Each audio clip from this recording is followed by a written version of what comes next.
Em todas as comunidades, não tem quem não faça. Quando toca essa no baile, abre a roda e geral em brasa. Eita, caraca, na dancinha ele esculacha. Eita, caraca, na dancinha ele esculacha.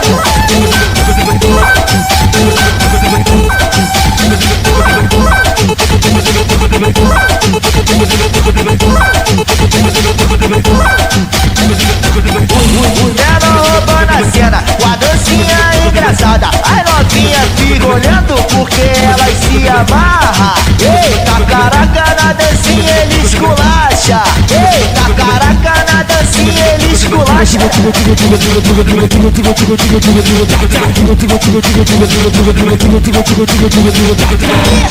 O tempo só parou.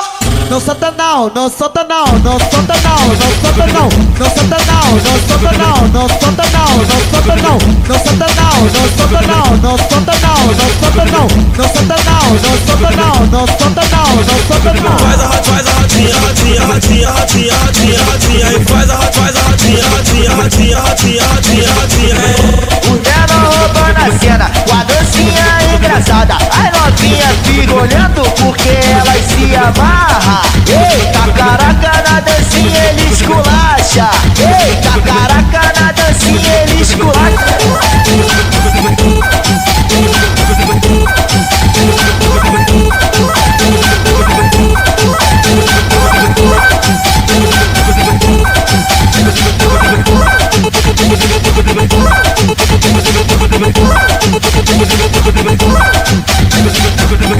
Em todas as comunidades, não tem quem não faça. Quando toca essa no baile, abre a roda e geral em brasa. Eita, caraca, na dancinha ele esculacha. Eita, caraca, na dancinha ele esculacha.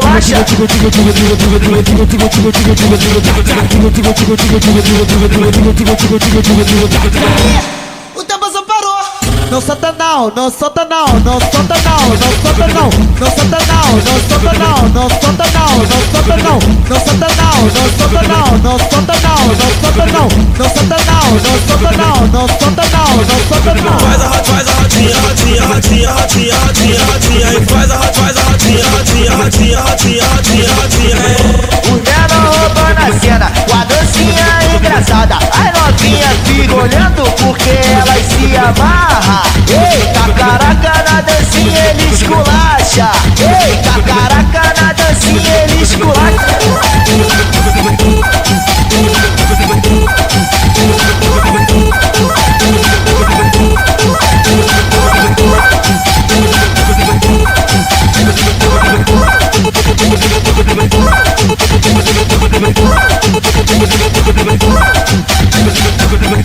Em todas as comunidades, não tem quem não faça. Quando toca essa no baile, abre a roda e geral em brasa. Eita, caraca, na dancinha ele esculacha. Eita, caraca, na dancinha ele esculacha.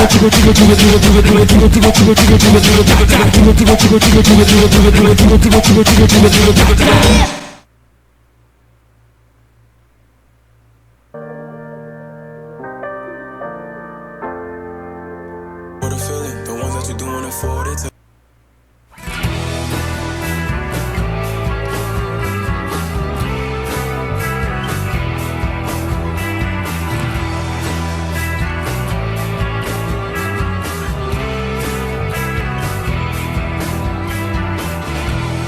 Here comes the rain, another day, another song.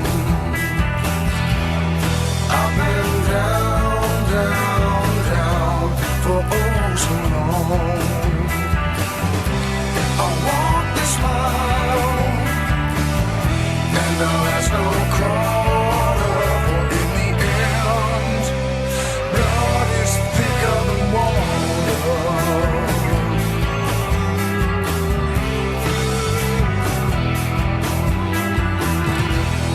They tried to break me, but I refuse to die.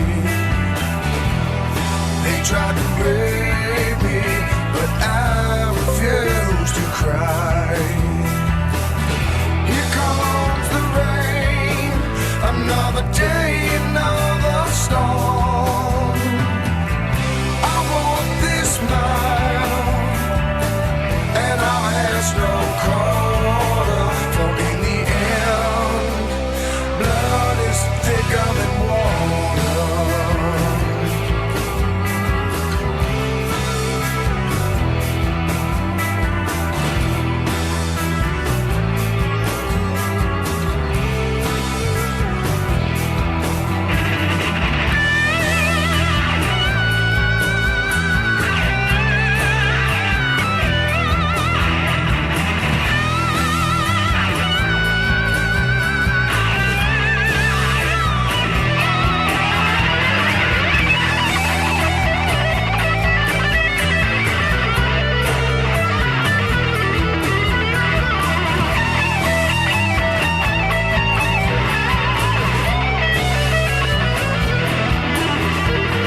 After the end of World War II, the world was split into two, East and West. This marked the beginning of the era called the Cold War.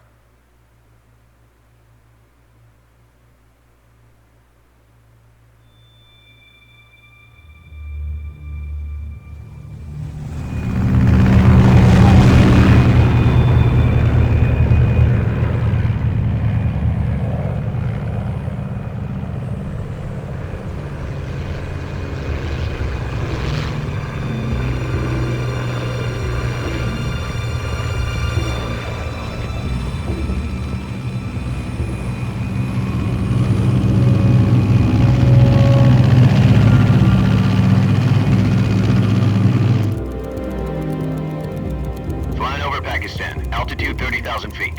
Approaching Soviet airspace. 20 minutes to drop off. Commencing internal depressurization. Equipment check. Arm main parachute. All right. You ready to go? Drop zone still showing a high pressure mass. Cav okay. Good. We've got high visibility.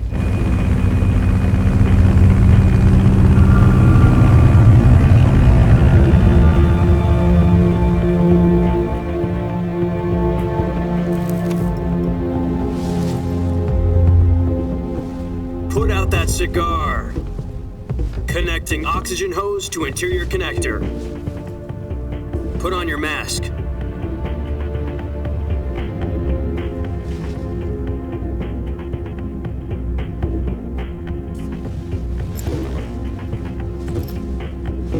Does this panty waste know what he's doing? Approaching release point. 10 minutes to drop off. Hey! Are you deaf?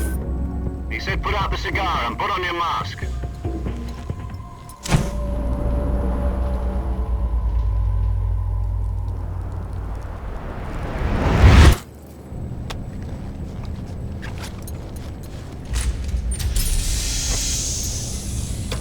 Depressurization complete. Checking oxygen supply. 6 minutes to drop off. Opening rear hatch.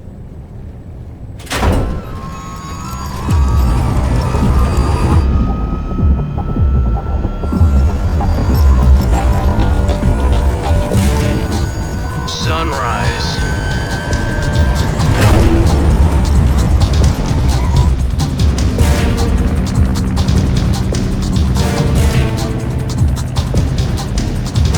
External temperature minus 46 degrees Celsius. 2 minutes to drop off. Stand up. You'll be falling at 130 miles per hour. Try not to get frostbite from the wind chill. 1 minute to drop off. Move to the rear. Activate bailout bottle. This is one for the history books. The world's first halo jump. 10 seconds to drop off. Stand by. Status okay. All green. Prepare for drop off. Countdown. 5, 4, 3, 2, 1. Spread your wings And fly. God be with you.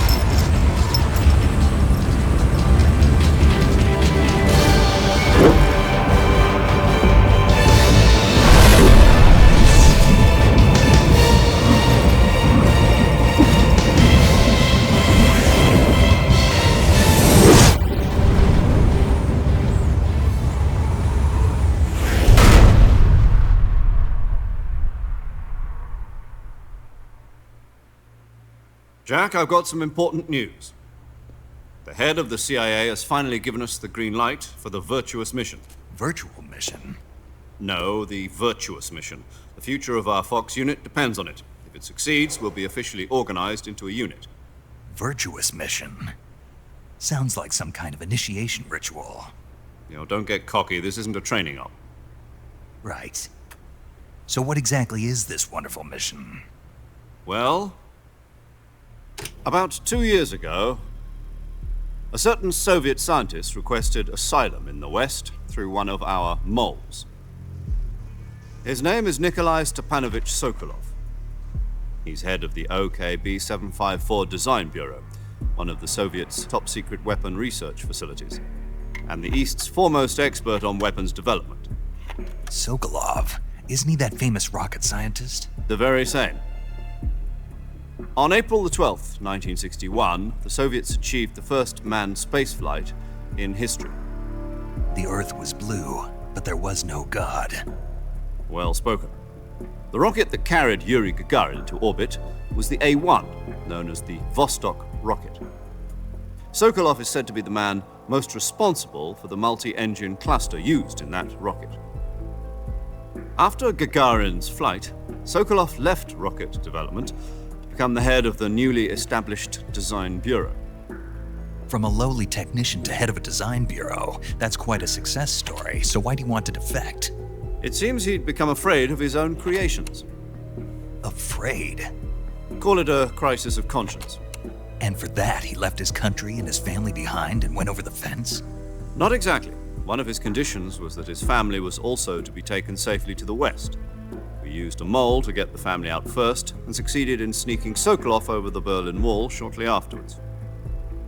I was the one who conducted the operation. The security on the eastern side was still full of holes back then. Then what?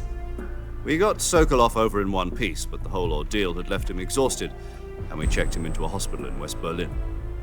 It took him 2 weeks and more than 600 miles to get from the research facility in the Soviet Union to Berlin. He was in no condition to say anything coherent. And it was only a week later that we had something much bigger on our hands. The Cuban Missile Crisis. October the 16th, 1962, President Kennedy received word that the Soviets were in the process of deploying intermediate-range ballistic missiles in Cuba. The President demanded that the Soviets dismantle and remove the missiles. At the same time, he announced a naval blockade to prevent further missile shipments from reaching Cuba. But the Soviets didn't back down, instead placing their armed forces on secondary alert. Soviet transport ships carrying missiles continued on course towards Cuba. US and Soviet forces went on alert for an all-out nuclear war. Frantic negotiations were conducted through the UN's Emergency Security Council and unofficial channels to end the hair-trigger standoff. Finally, on October the 28th, the Soviet Union agreed to remove its missiles from Cuba, and so the world avoided a nuclear holocaust. But in order to get the Soviets to pull their missiles out, we had to make a deal. You mean the one where the US agreed to remove its IRBMs from Turkey? No.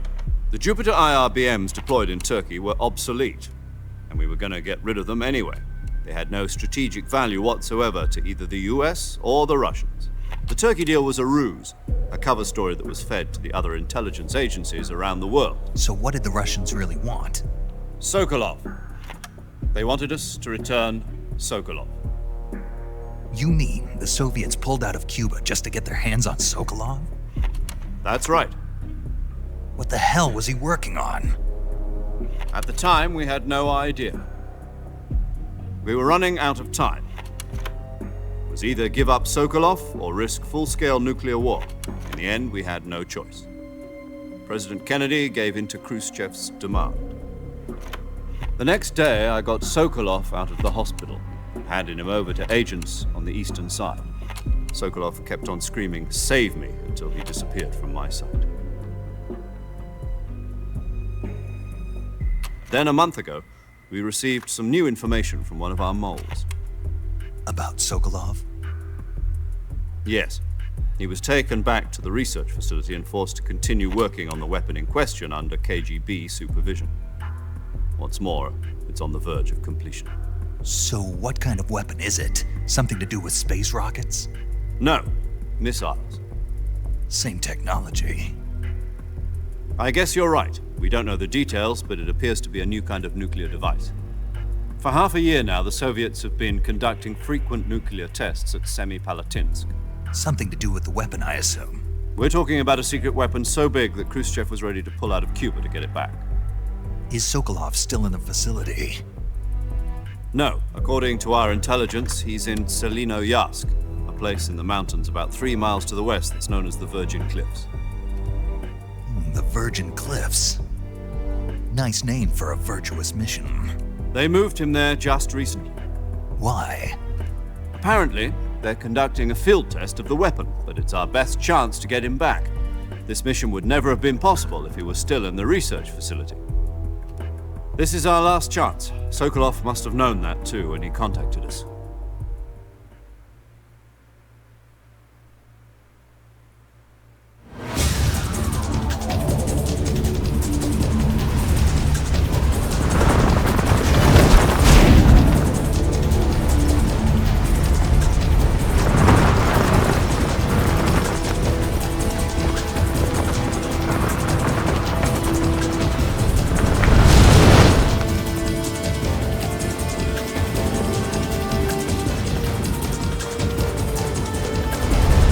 Listen up, Jack. Your mission is to infiltrate Selino Yask in the Soviet mountains, ensure the safety of Sokolov, and bring him back to the West.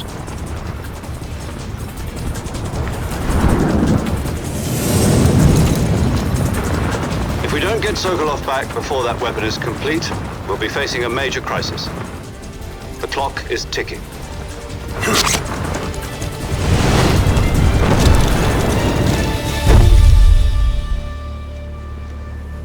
Once we've confirmed the rescue of Sokolov, stand by at the recovery point.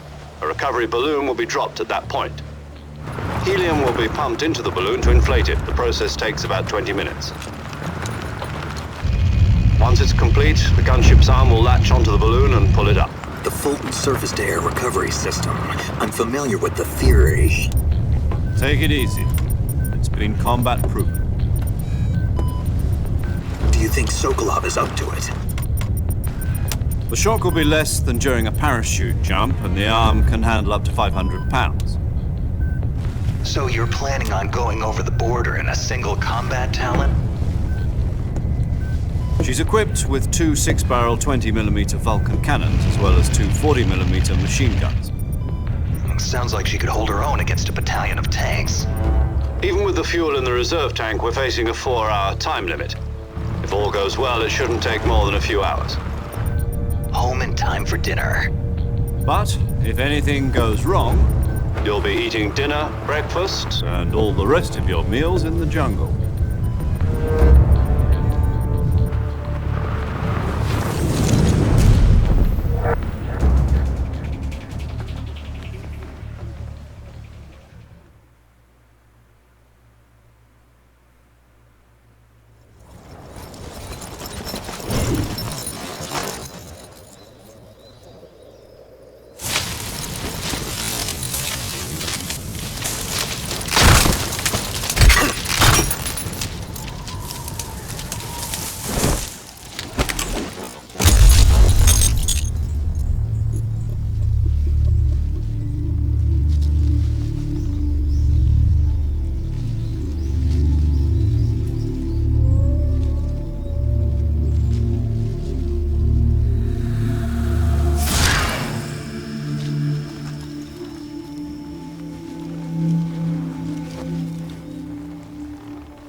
Do you copy? You're already in enemy territory, and somebody might be listening in. From here on out, we'll be using code names to refer to each other. Your code name for this mission will be Naked Snake. I'll be referring to you as Snake from now on. You're not to mention your real name. Snake? What, you don't like snakes? What do you mean? You've eaten one before, haven't you? In survival training. I'm glad to hear that. I don't know if I'd ever order one in a restaurant, but... Be careful, you might not have a choice. What about you, Major? What should I call you? Let's see. I'll be Tom. Call me Major Tom. This will be a sneaking mission. You must not be seen by the enemy. You must leave no trace of your presence. Is that clear? This kind of infiltration is the Fox unit's speciality. In other words, weapons and equipment are procured on site. That goes for food as well. You're completely naked, just as your name implies. Great. Now I see why you asked me if I like snakes. I suppose calling me Snake was your idea of a joke, too. No, there's a good reason for that. I'll tell you later when the time is right. Gotcha. Getting back to the subject, how exactly am I supposed to feed myself? You've been issued a knife and a tranquilizer gun. Use them to hunt for food. You'll also find some medical supplies in your backpack. Yeah, about the backpack. I lost it in a tree on the way down. I see. Well, you'd better go back and get it then. You know where it is? No problem. I can see it from here. It's stuck on a branch. To climb a tree, stand in front of a tree that's covered in ivy and press the action button. I'll be monitoring your progress over the radio. We can't risk violating Soviet airspace, but I'll be in the gunship. My frequency is 140.85. I'll give you a call if I need to talk to you. If you need to talk to me, use the send function. Okay, Snake, go get your backpack.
I see you've retrieved your backpack, Snake. To equip a weapon, it's necessary to take it out of your backpack. In the survival viewer, choose Weapon from the backpack. Your available weapons will be displayed in a window in the upper left. From that list, choose the weapon you want to equip and press the Enter button. For other equipped items, just do the same thing from Item. Got it. Use the survival viewer backpack. Yep, that's right. Survival is fundamental to this mission. After you've been out in the field for a while, your stamina will start to drop. If your stamina gets too low, it'll affect your performance. You won't be able to shoot accurately, for example, and your wounds won't heal as smoothly. Keep an eye on your stamina so you don't run out. To recover lost stamina, you can hunt for local flora and fauna. You can use either your tranquilizer gun or your knife to hunt. My only weapon is a Mark 22 Hush Puppy tranquilizer gun? That's right. It's been fitted with its own suppressor. However, the suppressor will deteriorate every time you fire. Once its durability reaches 0, the noise suppression effect will be gone. So don't get too trigger happy with it. The suppressor's durability is shown in the icon. Any weapons and equipment beyond what you're carrying now, you'll have to find as you go. I have to find my own weapons and equipment? Whose crazy idea was this anyway? Solo covert actions are standard Fox operating procedure. You can't leave any traces of your presence. No weapons, equipment, footprints, sweat, or bodily waste. The same goes for bullets and cartridges, too. Your presence in enemy territory is already a violation of international conventions of warfare. There aren't supposed to be any American soldiers in Russia. It could spark an international incident. You can't let anyone see you. You can't let the enemy know you're there. This is a stealth mission. You're a ghost, Snake, in every sense of the word. And there'll be no rescue if you're captured. The military and US government will deny any involvement in the affair. Then I'll just have to take care of myself, huh? I'm afraid so. You've been given a fake death pill for that purpose. SIS guidelines stipulate that soldiers on covert ops like this one be issued a potassium cyanide capsule. Tape it to your body so you can take it when you need to. How generous of you. Use it if you're taken prisoner by the enemy. It'll send you into a state of false death for a short time. Fooling them into thinking that I'm really dead. So how do I come back to life? Just take the revival pill. You mean that thing they put in my tooth before the mission?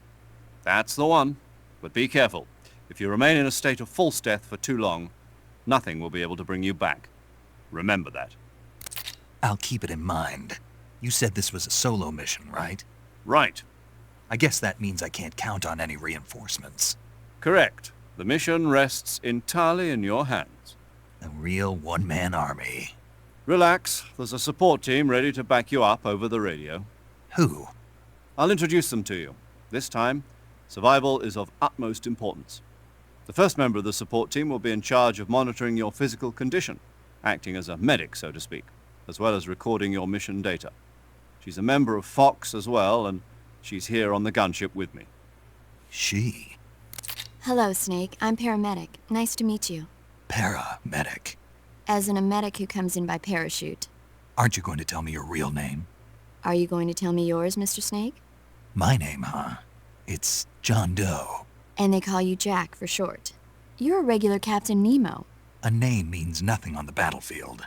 After a week, no one has a name. What's your name? Jane Doe. Very funny. I wasn't joking, but I'll tell you my name only if you manage to make it back alive. My frequency is 145.73.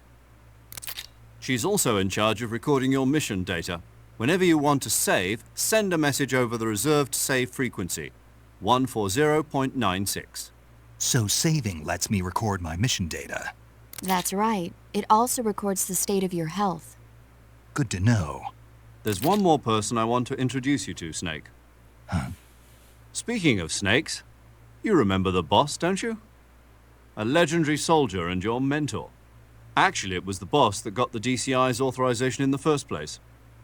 She's going to be serving as Fox's mission advisor. The boss is? She also helped me plan this mission. She and I were at SAS together. Jack, is that you? How many years has it been? Boss? That's right. It's me. Oh. Talk to me. Let me hear your voice. It's been 5 years, 72 days, and 18 hours. You've lost weight. You can tell just by the sound of my voice. Of course I can. I know all about you. Really? Well, I don't know anything about you. What's that supposed to mean? Why'd you disappear on me all of a sudden? I was on a top-secret mission. You didn't need me anymore. But there were still so many things I wanted you to teach me. No, I taught you everything you needed to know about fighting techniques. I taught you all I could. The rest you needed to learn on your own. Techniques, sure. But what about how to think like a soldier? How to think like a soldier? I can't teach you that. A soldier needs to be strong in spirit, body, and technique. And the only thing you can learn from someone else is technique. In fact, technique doesn't even matter. What's most important is spirit. Spirit and body are like two sides of a single coin. They're the same thing. I can't teach you how to think. You'll just have to figure it out for yourself.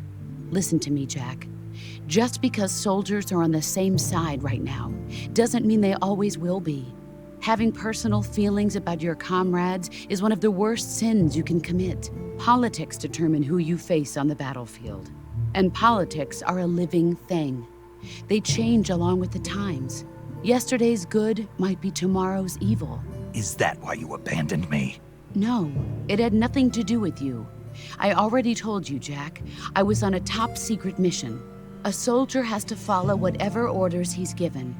It's not his place to question why. But you're looking for a reason to fight. You're a natural-born fighter, but you're not quite a soldier. A soldier is a political tool, nothing more. That's doubly true if he's a career soldier. Right and wrong have no place in his mission. He has no enemies and no friends. Only the mission. You follow the orders you're given. That's what being a soldier is. I do whatever I have to get the job done. I don't think about politics. That's not the same thing. Sooner or later, your conscience is going to bother you. In the end, you have to choose whether you're going to live as a soldier or just another man with a gun. There's a saying in the Orient, loyalty to the end. Do you know what it means? Being patriotic. It means devoting yourself to your country. I follow the president and the top brass. I'm ready to die for them if necessary. The president and the top brass won't be there forever. Once their terms are up, others will take their place. I follow the will of the leader, no matter who's in charge. People aren't the ones who dictate the missions. Then who does? The times. People's values change over time, and so do the leaders of a country. So there's no such thing as an enemy in absolute terms. The enemies we fight are only enemies in relative terms, constantly changing with the times.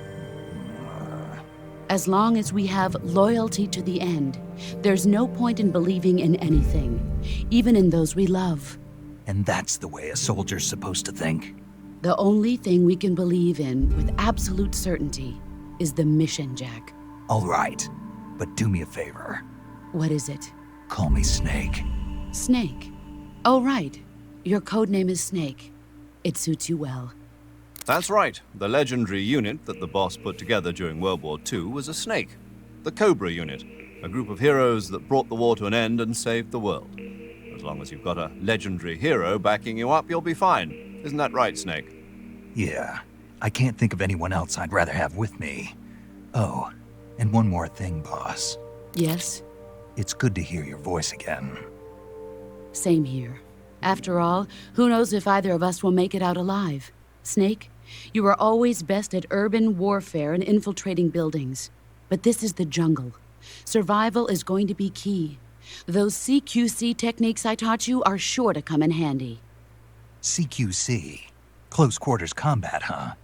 I've been in the Green Berets for the past few years. I'm probably pretty rusty. Not to worry.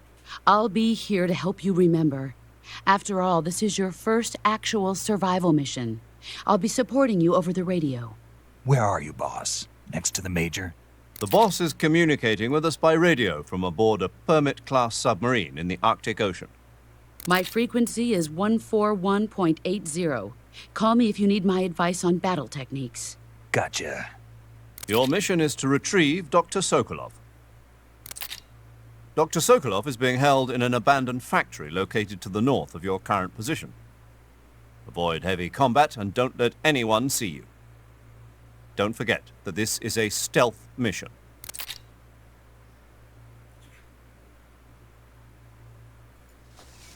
Snake, try to remember some of the basics of CQC.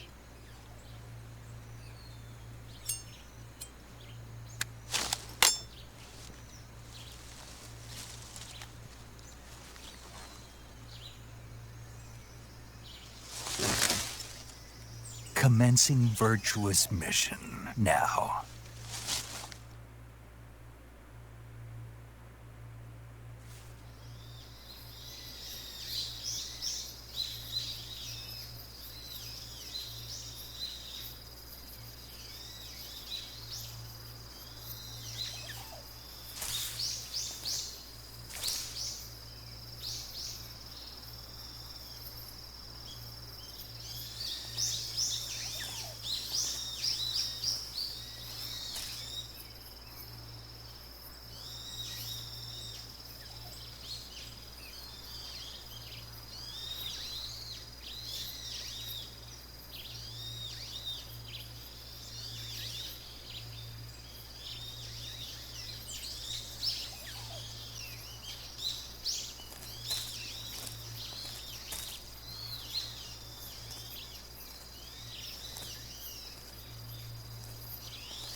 Saving the game, Snake?